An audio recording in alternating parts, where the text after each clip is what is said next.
유아 독존이라고 할 수 있습니다. 시다르타가 처음으로 이 땅에 와서 한 얘기라고 합니다. 천상천하 유아 독존, 하늘 위와 하늘 아래에 나밖에 존재하지 않는다. 이것은 단순하게 이 석가모니 혼자만의 고백이 아니라 실제적으로는 모든 불자들이 생각하고 있는 바가 투영된 것입니다. 이러한 내용은 인간 각자의 내면을 밝히는 굉장히 중요한 진술로 받아들여져서 서구 실존주의 철학과 일맥상통하여서 한동안 서구권 내에서 큰 반향을 일으켰습니다. 사람들이 많은 이 학자들과 구도가들이 불교에 심취하고 불교를 굉장히 좋아하겠다는 것이죠.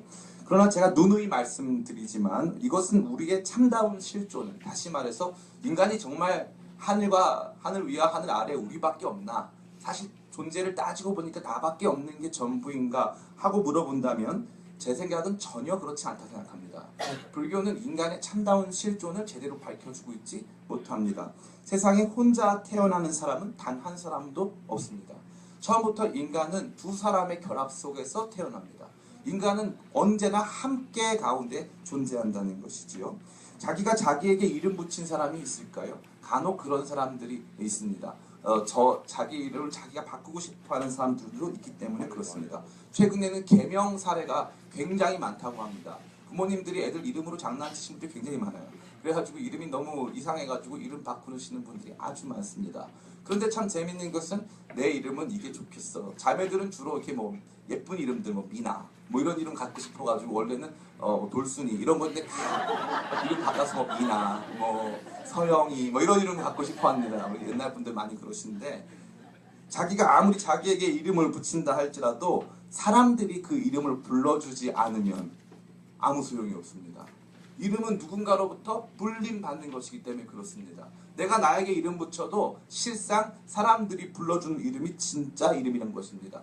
돌순이가 미나로 바뀌었는데 사람들이 계속 돌순이라고 부르면 돌순이가 내 이름이 되는 것입니다. 중요한 것은 인간은 반드시 공동체 안에서 서로 가운데 함께 살아갈 수밖에 없는 것이 인간의 참다운 실존인 것입니다. 그렇기 때문에 천상천하 유아독존을 출발점으로 해서 인간을 살핀다는 것은 제대로 살피는 일이 될 수가 없는 것이죠. 그럼에도 불구하고 현대인들은 조금씩 이 천상천하 유아독존의 세계 속에 빠지고 있습니다. 조금씩 혼자가 되고 싶은 것입니다. 혼밥, 혼술 이런 단어 들어보신 적 있습니까? 혼밥은요 무슨 뜻이게요? 혼자 밥 먹는다는 뜻입니다. 사실은 우리 어머니들 집에서 혼자 밥 먹으신 적 많으시죠? 이제 우리 젊은이들이 가르쳐주고 있습니다. 엄마 그거 혼밥이야.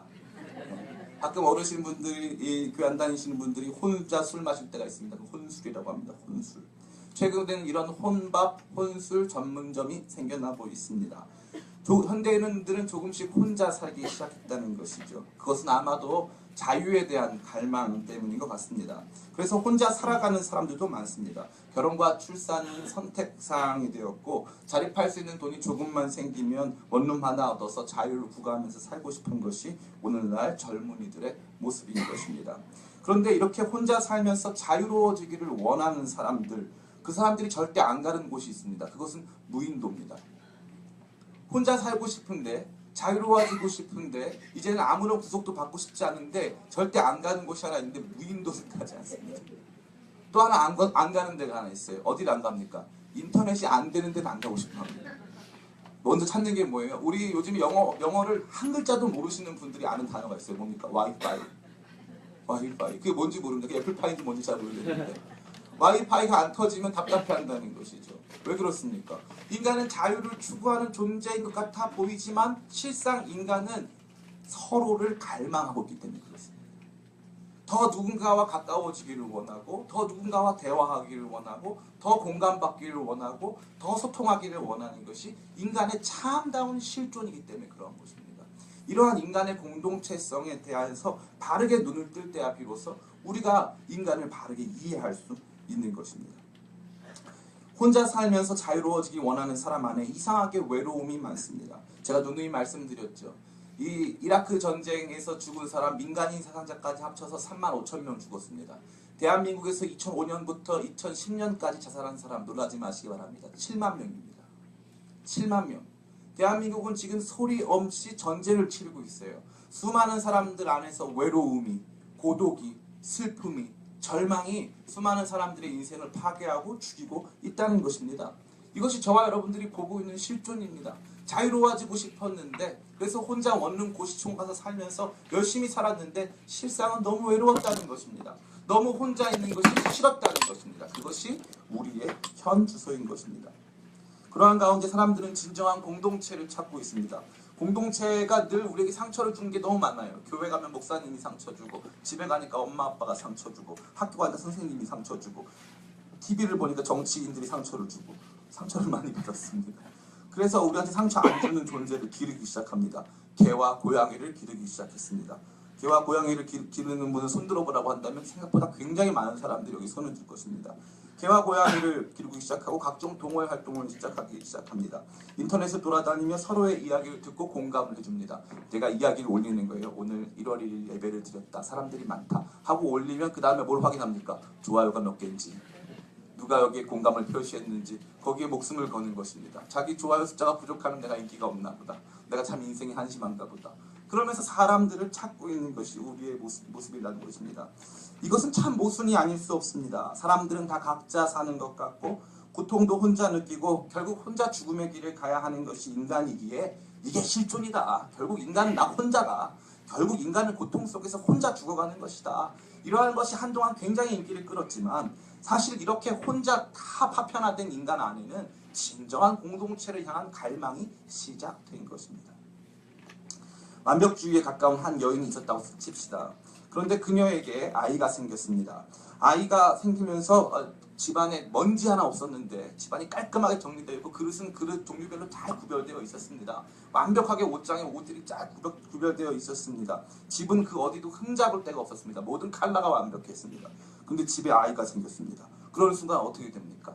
벽지는 다 낙서가 되어 있고 물건이 어지럽혀지고 온갖 오물들이 나오기 시작합니다. 기저귀 쓰레기가 나오기 시작하는 것입니다. 그녀의 생활은 망가지고 깔끔함을 유지할 수가 없어졌고 먼지가 많아졌습니다. 그 이야기를 전해 듣고 남편이 해결책을 찾다가 결국 이 모든 일의 근원이 그놈의 아이라는 생각이 들어서 그 아이를 중고나라에 올립니다. 갑자기 사겠다는 사람이 나타납니다. 절충 내고를 해가지고 그 아이가 팔립니다. 그럼 어떤 일이 발생할까요? 그러면 아마 그날 밤 그 남편이 중고나라에 올라갈 확률이 높습니다. 너도 나가. 이 여인의 인생에서 중요했던 것은 깔끔함을 유지하고 내가 원하는 내 취향을 극대화하면서 좋은 옷을 딱 깔끔하게 맞춰놓고 예쁜 벽지 발라놓고 좋은 가구 속에서 좋은 차 타고 행복하게 내가 원하는 대로 살기 시작하는 것이, 그게 내 인생의 행복이라고 생각했는데 어느 날 아이가 생기고부터 내가 중요합니까? 아이가 중요합니까? 아이가 중요해요. 내가 그토록 중요하게 생각했던 벽지에 낙서해도 아이를 중고나라에 파는 엄마는 없습니다. 내가 그렇게 좋아하는 옷을 찢어놔도 아이를 중고나라에 파는 엄마는 없다는 것입니다. 그런 엄마는 비정상입니다. 세상에 그러한 변화가 일어나는 것은 왜입니까? 그것은 바로 그 아이가 그녀의 삶에 굉장히 중요한 존재가 되고 함께하는 존재가 되기 때문에 그런 것입니다. 함께하는 존재. 함께하는 존재 안에서 그녀가 더 행복할까요? 덜 행복할까요? 그녀는 더 행복합니다. 더 행복합니다. 그녀는 그 아이가 없으면 더 이상 살 수 없는 존재까지 될 것입니다. 이것이 비록 특수한 상황이라고 할 수 있지만 우리 인생의 모든 문제는 이와 같은 함께의 문제가 나타나는 것입니다. 결론은 간단합니다. 인간은 함께 살도록 지어졌습니다. 따라해볼까요? 나는 함께 살도록 지음받았다. 함께 산다는 게 쉬운 걸까요? 어려운 것일까요? 제가 누누이 말씀드리지 않습니까? 제가 아무리 계산을 해봐도 겨울철 난방비를 절대적으로 줄일 수 있는 것은 온 가족이 모여서 사는 것입니다. 많은 자매님들이 이 설교를 좋아하지 않습니다. 우리는 다 알고 있어요. 함께 살면 많은 것들이 절약되고 더 행복해질 수 있다는 사실을 알고 있습니다. 그러나 함께 살아가는 선한 능력, 인간이 서로 상부상조하면서 서로 배려하면서 서로 공감하면서 서로 위로하면서 서로 격려하면서 함께 살 수 있는 선한 능력이 죄로 인하여 타락하고 부패함으로 말미암아 인간은 함께 사는 것에 대하여서 잘하지 못하는 존재가 된 것입니다. 아담은 하나님과 함께 사랑하는 하와와 함께 다른 피조물들과 함께 살도록 지음받았습니다. 하나님과 함께 살아가면서 피조물들에게 이름을 붙여줬습니다. 피조물들의 삶을 의미 있게 하고 가치 있게 했습니다. 지나가다가 코가 긴 동물을 봤습니다. 너는 코가 기니까 코끼리 해. 보니까 키가 큰 동물이 왔습니다. 우리 한 사무엘 형처럼 키가 큽니다. 넌 키가 아주 기니까 기린. 이렇게 해서 이름을 붙여줬습니다. 그 뜻이 아니었는가 저는 생각하는데. 예. 아담이 기린에 붙여주진 않았겠죠. 그러나 그런 식으로 이름을 붙이는 것입니다. 동물들과 함께 살고 풀에 이름을 붙이고 꽃에 이름을 붙입니다. 넌 아름답다고 칭찬해 줍니다. 하나님께서 그걸 보시면서 기뻐하시는 것입니다. 세계 만물 안에서 그는 행복했습니다. 그뿐만 아니라 하나님께서 그에게 한 여인을 주셨는데 그녀의 이름은 하와였습니다. 그녀는 너무 아름다웠습니다. 아담은 그녀를 향해서 노래를 불렀습니다. 이는 내 뼈 중에 뼈요 내 살 중에 살이라. 나에게 최고, 내게 주어진 최고의 선물이다. 네가 나고 내가 너다. 네 안에 나 있다. 내 안에 너 있다. 이런 닭살스러운 얘기를 하면서 함께 즐거워했습니다.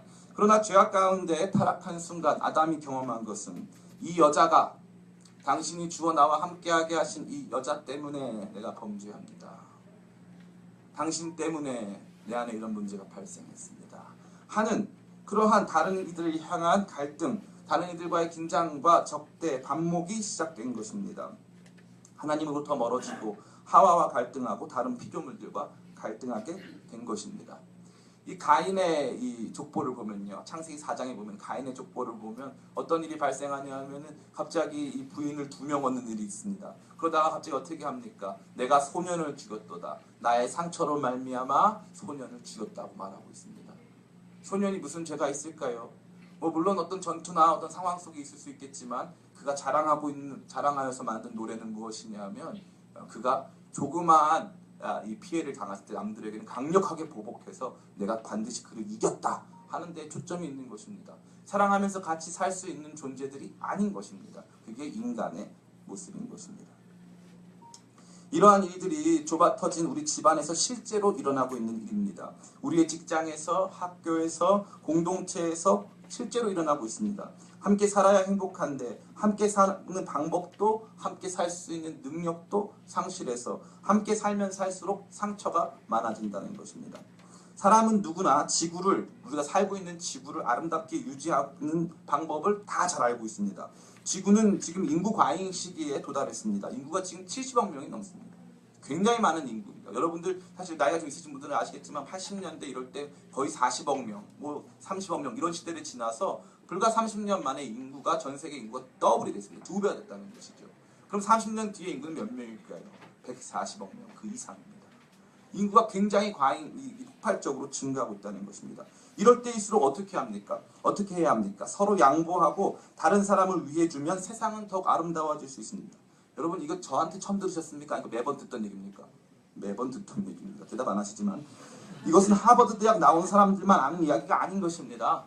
세상을 아름답게 유지하는 길이 서로 배려하고 양보하고 공감하고 위로하고 격려하면 내가 쓸 것 좀 덜 쓰고 나는 나 먹을 것만 먹고 다른 사람 위해서 내 것 내어주면 행복하게 우리 모두가 행복하게 살 수 있다는 것은 하버드 대학 안 나오고 유치원 애들이 제일 잘 알아요. 제일 잘 압니다. 근데 어떻습니까? 서로가 가진 것을 조금씩 내어주고 잘 사는 나라가 못 사는 나라 지원해주고 전 세계의 모든 아이들이 참다운 교육을 받게끔 더 나은 세계가 될 수 있게끔 그 아이들을 교육하면 지구가 더 발전적으로 또 변화되는 것이 당연한 것인데 이것이 바로 함께 서는 것인데 이 쉬운 일이 잘 됩니까? 안 됩니까? 네, 전혀 안 됩니다. 식량을 생산하고 전기, 자원 등을 저렴하게 서로 필요에 따라 공급하고 백신을 개발하여 서로 나누어주고 해야 되는데 그러한 돈보다 핵무기를 개발하고 군비를 증강하는 데 쓰이는 돈이 훨씬 많습니다. 젊은이들이 미국에 대하여서 천조국이라고 부릅니다. 그 천조국이라는 뜻이 뭐냐면은 천조라는 뜻이에요. 천조. 천조원을 쓴다는 건데 이 천조는 사실 우리나라 1년 예산 몇 배에 해당하는 돈인데 미국은 1년에 1000조를 국방비에 쓰고 있습니다. 1년에 1000조가 있으면 어떤 일이 발생하는 줄 아십니까? 지구상의 빈곤을 해결합니다. 1년에 1000조 원이 있습니다. 너무 재밌죠? 세계에서 제일 똑똑한 사람들이 모여서 세상을 다스리고 통치하고 있는데 세상의 긴장과 반목을 해소하지 못한 채 오히려 그 긴장과 반목 때문에 더 많은 군비를 증강하고 핵무기를 만드는데 지구에 있는 수많은 아이들의 삶을 바꾸고 지금도 죽어가는 수많은 사람들의 인생을 살리는 데는 그 돈 못 쓰고 군비 증강하고 서로 싸우고 서로 반목하는 데에 그 돈 쓰고 있다는 것입니다. 그게 저와 여러분들이 함께 살고 있는 이 지구의 현 주소가 되는 것입니다. 이것은 왜 그렇습니까? 왜 그럴까요? 왜 안 될까요? 딱 한 가지밖에 없습니다. 인간이 죄인이기 때문에 그렇습니다. 이것이 타락한 인간의 본성입니다. 세상은 이것을 우습게 여기지만 이것은 절대 우습게 여길 수 없는 가장 중요한 진리입니다. 각 사람의 본성이 심히 부패하였기 때문에 하나 되어야지만, 함께 해야지만, 서로 나누고 서로 배려하고 서로 사랑해야지만 살 수 있는 이 세상이 하나 되지 못하기 때문에 계속적으로 고통당하고 아파하고 있다는 것입니다. 오늘 1월 1일 아닙니까? 오늘 1월 1일 첫날에 지금 이스탄불에서 클럽에서 이 송년을 즐기고 있던 사람들을 향해서 총기를 난사해서 35명이 죽고 40명이 부상당하는 테러 사건이 일어났습니다. 작년에 어땠습니까? 프랑스 니스에서, 니스는 굉장히 유명한 남프랑스의 관광지입니다. 거기에서 트럭을 몰고 갑자기 사람이 나와서 트럭을 몰고 수많은 사람을 치지 않았습니까? 그런 일들이 발생한다는 것입니다. 2017년도에 우리 기쁨의 교회가 함께 바라봐야 할 주제는 다름 아닌 바로 이 함께입니다. 이 함께. 인간은 처음부터 함께 살기 위해서 하나님께서 지은 존재인데 함께 살지 못하고 있는 우리의 모습, 서로 반목하고 갈등하고 있는 우리의 모습을 진단하고 새롭게 되기 위한 한 해가 될 줄을 믿습니다. 우리는 참다운 모습으로 함께하기 시작할 때 비로소 참다운 행복을 느낄 수 있습니다. 각자에게 주어진 목적을, 각자에게 주어진 삶에 이 하나님의 주신 자리를 감사하면서 살아갈 수 있다는 것입니다. 그리스도인들은요, 가만히 보면 커다란 오케스트라 같습니다. 제가 오케스트라 보신 적 있습니까? 오케스트라 가면요, 오케스트라 가면은 사람들이 많이 있잖아요. 처음에 어떻게 하냐면요, 무조건 누가 한음을 뿌 이렇게 쳐요. 뿌 치면 처음에 이 바이올린 하는 사람들이 같이 소리를 다 같이 맞춥니다. 그 한음이 굉장히 중요해요. 한음을 같이 딱 치면 같이 소리를 쫙 맞추는 거예요. 개인적으로 튜닝을 했어도 그때 다 함께 연주하는 오케스트라 사람들이 한음을 쫙 내면서 같이 조율을 하는 시간이 있다는 것입니다. 우리에게도 이러한 조율이 필요한 것입니다. 특별히 우리 기쁨의 교회에는 서로 다른 모습을 가진, 서로 잘 모르는 성도님들이 많이 계십니다. 그런데 서로 이 한음을 쫙 내가지고 같이 조율하지 못하면 우리 교회가 함께하는 법에 서투른 교회가 될 수도 있습니다. 함께하는 법에 서투르면 내 소리에 네가 맞춰야 돼, 내 소리에 네가 맞춰야 돼 하는 문제가 발생하기 쉽습니다. 그렇기 때문에 올 한 해 우리가 품은 이 함께라는 주제는 너무나도 중요한 것입니다. 그러다 보면 함께 추구해야 하는 가치들, 함께 추구해야 되는 가치들이 보이기 시작하고, 그러면서 우리의 소리가 맞기 시작하고 우리의 음률이 하나가 되면서 음악이 더욱더 힘있고 아름답고 섬세해지는 것들을 경험하게 된다는 것입니다. 말씀은 우리의 생각과 마음을 조율하는 하나님께서 주시는 기준음입니다. 하나님께서 말씀으로 뽀 소리를 내시면 우리가 그 말씀에 맞춰서 바이올린이 키듯이 우리 인생을 쫙 키는 것입니다. 그래서 내가 잘 맞고 있나 안 맞고 있나, 우리 공동체가 내는 소리에 내가 잘 맞고 있나 함께 살펴보는 것입니다. 그 소리가 우리 각자의 마음에서 같은 음정으로 울리기 시작하는 것이 멋있는 오케스트라의 출발점입니다. 우리 기쁨의 교회 따라해볼까요? 기쁨의 교회는 이제 시작. 예, 기쁨의 교회는 이제 시작입니다. 이제 시작. 오늘이 사실은 저희가 우리 목사님하고 저랑 매번 사실 잘 못하는 게 뭐냐면 기쁨의 교회 생일을 잘 못 챙겨요. 오늘이 기쁨의 교회 생일입니다. 2살 됐어요. 오늘 2돌 되는 생일인데 송금신제가 너무 바빠요. 그리고 정신이 하나도 없어가지고 오늘이 생일인 걸 오늘 아침에 알았어요. 그래가지고 오늘 갑자기 생각이 났어요. 뭐 케이크라도 사올까 했는데 깜빡했습니다. 오늘 기쁨의 교회 2주년 됐어요. 저는 예전에 온누리 교회 우습게 봤어요. 제가 교만해가지고 웬만한 큰 교회 다 우습게 봅니다. 그런데 온누리 교회 우습게 봤어요. 그러다가 저희 사모님이랑 같이, 저희 집사람이랑 같이 한강에 조깅하러 갔다가 온누리 교회 토요일날 갔습니다. 토요일 밤 8시인데 온누리 교회에 사람들이 엄청나게 많은 거예요. 저는 무슨 집회하는 줄 알았어요. 집회가 아니라 어떤 사람은 그 큰 3,000석 넘는 본당에서, 어떤 사람은 무릎 꿇고 땅바닥에 엎드려서 기도하고, 어떤 사람들은 소그룹 모임하고, 어떤 사람들은 거기서 회의도 하고, 거기 밤에도 계속 사람들이 모여서 기도하고 회의하고 소그룹 모임하고 있는 장면을 제가 보았습니다. 그러다가 또 제가 유튜브를 통해서 온누리교회 어머니 기도회를 봤어요. 어머니 기도회를 봤는데 우리 어머니 기도회는 주로 화요 미식회가 특징입니다. 가장 맛있는 음식을 화요일 날 먹었는데 정말 너무 맛있어서 기도회는 빨리 끝나고 다들 먹으려고 얼마나 노력들을 하시는지 말로 할 수가 없습니다. 가면 갈수록 음식이 맛있어지고 이런 폐단이 있는데요. 그 폐단이 다음에도 지속되길 바랍니다. 오늘 이 교회 이 어머니 기도를 봤는데요. 이 엄마들이 3,000명이 모였는데 똑같은 이 스카프를 메고 하얀 브라우스를 입고 다 같이 모여서 뜨겁게 찬양하고 있더라고요. 저는 그때 거기서 오케스트라를 봤어요. 오케스트라를 봤어요. 한 교회로 제가 봤을 때 그거 목사님들이 하라고 해서 할 수가 없어요. 거기 있는 사람들요, 나름대로 그 강남에서 나름대로 세상에서 끝발이 있는 사람들이에요. 그 사람들 똑같은 옷 입히는 거 쉽지 않습니다. 내가 왜 이 옷을 왜 입어? 이럴 사람들이 한두 명이 아니에요. 그런데 거기에 있는 사람들 안에 어떤 마음이 있습니까? 오늘 교회에서 어머니 기도회 하는데 야, 그럼 옷 맞춰 입자. 같이 옷 쫙 맞춰 입고 거기 앉아가지고 목사님 말씀 들으면서 같이 기도하고 찬양하는 모습 봤습니다. 저는 우리 기쁨의 교회가 작더라도 그렇게 오케스트라 같은 교회 됐으면 참 좋겠습니다. 하늘 소리, 하늘의 기준음이 쫙 들려오면 우리의 바이올린, 우리의 악기들을 켜서 같은 음을 쫙 조율해서 함께 만들어간다면 얼마나 아름다울까요? 얼마나 기쁠까요? 저희 형이 노래를 부르지 않습니까? 저한테 옛날에 가르쳐 준 게 있어요. 테너가 높은 음을 쫙, 하이체라고 하는데 높은 도를 내는 거예요. 내 순보르마 이런 노래 있어요. 높은 도를 쫙 내면 관객들이 감동을 해서 박수를 딱 치지 않습니까? 더 재밌는 건 뭔 줄 알아요? 노래 부르는 사람이 세상에 없는 감동을 느껴요. 노래 부르는 사람이 감동을 느낀다는 거예요. 좋은 오케스트라도 마찬가지예요. 끝나고 나면 감동이 되는 거예요. 우리 기쁨의 교회도 마찬가지로 되게 간절히 바랍니다. 2017년의 마지막 성구영신 예배 때 모여가지고 우리 오케스트라의 소리를 보면서 야, 너무 감동적이다. 너무 아름답다. 우리 교회 이렇게 아름다운 하모니를 만들었구나 하는 귀하고 기쁜 소식이 함께하는 멋있는 우리의 하모니 속에서 나타나게 되기를 간절히 축원합니다. 앞으로 몇 주간은 하나님과 함께라는 주제, 함께할 대상들이 많은데 그 중에 하나님과 함께라는 주제를 가지고 하늘 소리를 들어보려고 합니다. 특별히 인간은 하나님과 함께하도록 지음받았기에 저와 여러분 안에 하나님과 함께하는 거룩한 기쁨이 회복되기를 간절히 축원합니다. 오늘 말씀은 저와 여러분 모두가 들어야 하는 말씀이고 하나님께서 여러분에게 원하시는 가장 중요한 인생의 길을 담고 있습니다. 오늘은 에녹에 대한 이야기입니다. 우리가 오늘 읽은 본문, 이제 서론이 길었다는 건 이제 이 다음이 짧다는 거예요. 여러분 너무 실망하지 마시기 바랍니다. 새해 첫날부터 목사님이 서론 이만큼 하고 뭐 하자는 거냐 이런 마음에 그러면 하모니가 안 이루어집니다. 하늘 소리를 들으시기 바랍니다. 우리가 오늘 읽은 본문은 창세기에 기록된 첫 번째 족보입니다.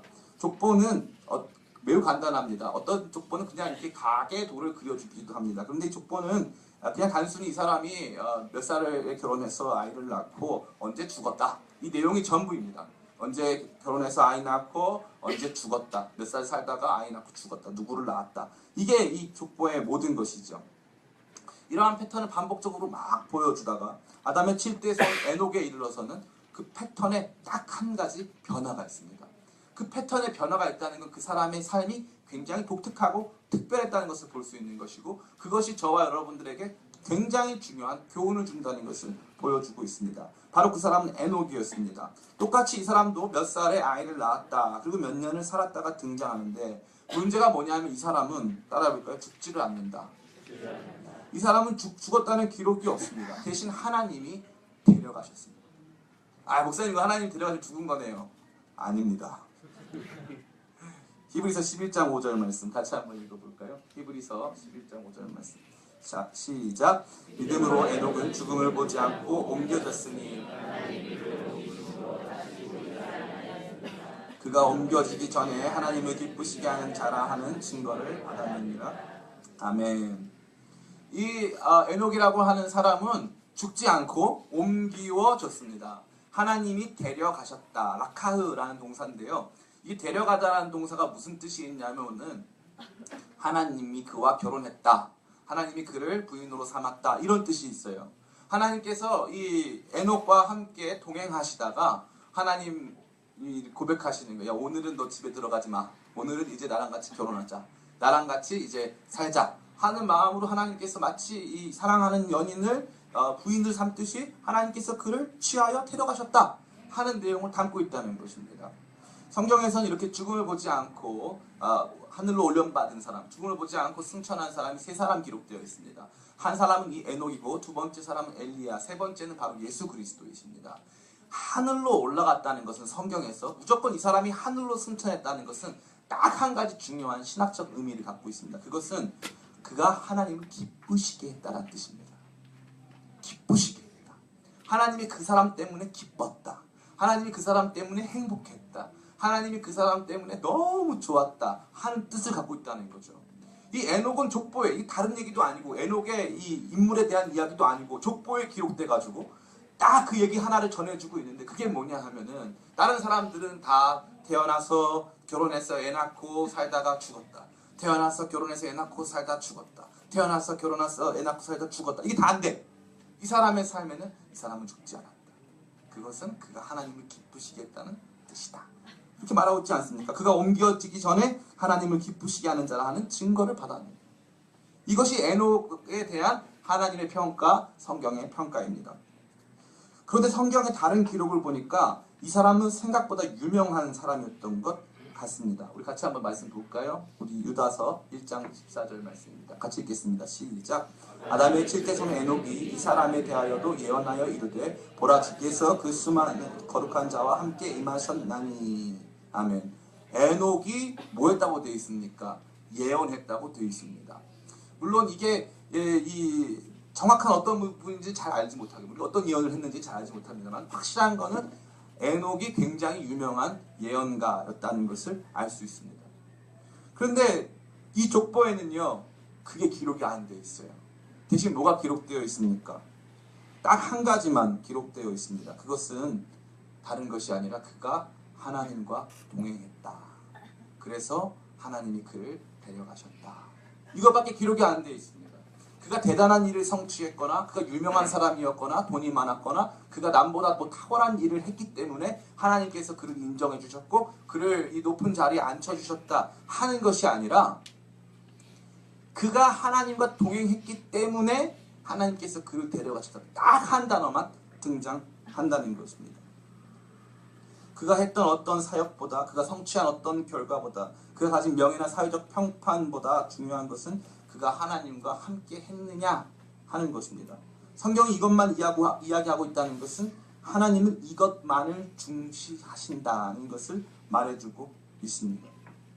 하나님과 함께하는 것은 특별히 그분과 함께 길을 걷는 것과 같습니다. 하나님과 동행했다, 하나님과 함께 걸었다고 되어 있습니다. 이것은 별거 아닌 것 같아 보이지만 너무나도 중요한 것입니다. 사실 하나님께서 우리에게 요구하시는 거의 유일한 것이기 때문에 그렇습니다. 미가서 6장 8절이 이렇게 말하고 있습니다. 같이 한번 읽어볼까요? 시작. 사람아, 주께서 선한 것이 무엇임을 내게 보이셨나요? 여호와께서 내게 구하시는 것은 오직 정의를 행하며 인자를 사랑하며 겸손하게 내 하나님과 함께 행하는 것이 아니냐. 아멘. 하나님과 함께 행하는 것. 야, 내가 너한테 다른 거 구했냐? 나와 함께 걷는 것, 그거 구한 것 아니냐 하는 것이 하나님께서 저와 여러분에게 주시는 말씀이라는 것입니다. 제가 아주 존경하는 목사님이 계셨는데 그분이 실수를 하신 적이 있습니다. 사람들은 굉장히 그 이야기를 좋아했지만 저는 그 이야기를 좋아하지 않았습니다. 그것은 설교 시간에 가수 김건모 씨에 대해서 칭찬하신 사건입니다. 그 당시 해당 가수가 방송에 출연하여 자신이 겪은 여러 가지 어려움들이 실상 자기가 하나님 앞에 교만했기 때문이라고 인터뷰를 했습니다. 그 목사님은 그 이야기를 듣고 너무 좋아서 소파에서 주저앉아서 그 방송을 시청했다고 말씀하셨습니다. 사람들도 가수 김건모도 예수님 믿는구나 하면서 좋아하고 박수쳤습니다. 가수 김건모가 계속 하나님 얘기를 하니까 인터뷰상에서 기자가 다른 쪽으로 이야기를 돌리려고 했는데 계속 이 사람은 하나님 앞에서 교만했다는 얘기를 계속했다는 것이죠. 그래서 그게 너무 좋았다는 것입니다. 가끔 축구 선수들이 골을 넣고 기도 세러머니를 합니다. 골을 쫙 넣고 기도를 쫙 하는 모습을 보여준다는 것이죠. 배우나 가수들이 상을 받으면서 하나님께 영광을 돌리기도 합니다. 예전에 그런 모습이 좋아 보였지만 이제 저는 큰 관심이 없습니다. 저는 상을 받을 때에만, 골을 넣을 때에만, 어려운 순간에만 그리스도인처럼 보이는 사람들을 너무나도 많이 알고 있기 때문에 그렇습니다. 우리는 바보처럼 그들에게 열광합니다. 하나님의 관심은 우리가 시상식 위에서 하나님께 영광 돌리는 데 있는 것이 아닙니다. 하나님의 관심은 사람아, 내가 너에게 구하는 것은 하나님과 함께 행하는 것 아니냐. 너랑 나랑 같이 걷는 거 아니냐. 부부가 있다고 치십시다. 남편이 가가지고 노벨상도 받아오고 남편이 가서 돈도 많이 벌어왔는데 부인을 만나주지 않습니다. 부인이 기분이 좋을까요? 나쁠까요? 기분이 나빠야 정상입니다. 가끔 좋아하는 부인도 있는 것 같아요. 기분이 나빠야 정상인 것입니다. 하나님과도 동일합니다. 하나님과 함께 하는 것이 다른 그 어떠한 것보다 중요한 것입니다.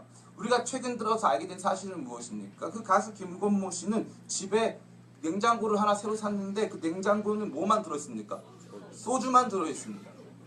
많이 시청하시는군요. 그 냉장고 속에는 소주만 넣기 위해서 그 냉장고를 샀고 그걸 부끄러워하지 않고 보여주면서 자랑하고 있습니다. 그 사람이 그리스도인일까요? 감히 말씀드린 건데 아니라고 볼 수 있습니다. 술을 뭐 한두 잔 하실 수 있습니다. 그럴 수도 있죠. 그런데 그게 우리 인생의 전부의 이야기가 되어버린다면 매일의 삶 속에서 하나님은 안 계시고 송구영신 예배 나오고 교회 나와서 그저 면죄부처럼 앉아서 말씀 듣고 기도 조금 하고 눈물 조금 흘리면 그럼 그걸 그리스도인이라고 하나님이 기뻐하시는 삶을 살았다고 말하는 것이 정상입니까? 비정상입니다. 하나님께서 관심 있어 하시는 분야가 어디냐면 너가 나와 함께 하느냐, 날마다 주님과 함께 걷고 있느냐, 아침에 눈을 떴을 때 주님 생각이 나느냐 아니면 세상밖에 모르느냐.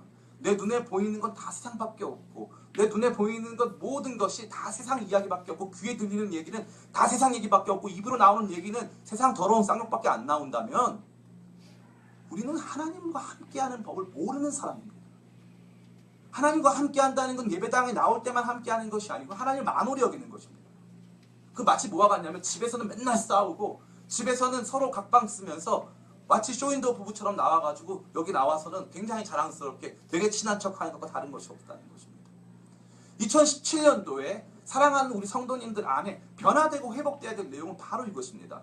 일상에서 주님과 함께 동행하는 삶이 회복되시기를 예수님의 이름으로 축원합니다. 매일의 삶 속에서 주님께서 나와 함께 계시고 말씀 읽는 것이 즐겁고 찬양 부르는 것이 즐겁고 주님을 알아가는 그 기쁨이 넘치게 되어집니다. 목사님, 살다 보면 안 그런 날이 많지 않습니까? 목사님, 살다 보면 텔레비전 좀 봐야죠. 영화도 좀 봐야죠. 패션에도 관심이 좀 있어야죠. 맨날 목사님처럼 옷 못 입고 살라는 말입니까? 어떤 친구가 저한테 그랬어요. 젊은 친구인데 굉장히 잘생겼습니다. 그 고등학교 총학생회장도 하고 막 이런 친구인데 저한테 그랬어요. 저는 목사님의 모든 걸 다 담고 싶지만 패션만은 담고 싶지 않습니다. 굉장히 제 마음을 아프게 했습니다. 그 이후로 그 친구와 관계를 끊었어요. 함께하는 법을 몰라요. 저처럼 바보같이 살라는 뜻은 아닙니다. 그러나 그 이야기가 무엇을 입을까? 우리 안상혁 장로님이 기도해 주신 것처럼 무엇을 입을까? 무엇을 먹을까?